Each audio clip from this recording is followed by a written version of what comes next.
আমাদের সিআইটিউর রাজ্য সাধারণ সম্পাদক প্রাক্তন সাংসদ শঙ্কর প্রসাদ দত্ত, আমাদের পার্টির জেলা সম্পাদক তাপস দত্ত এবং সিআইটিউর নেতা সহাজ আমরা এসছি।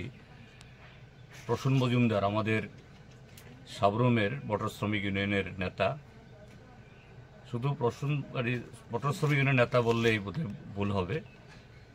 এই সাবরুম শহরে অত্যন্ত জনপ্রিয় একজন যুবক, পরোপকারী, খুব সাহসী এবং বলা যেতে পারে 24 ঘন্টা এই মানুষের সেবায় তিনি সর্বদা ব্যস্ত থাকতেন।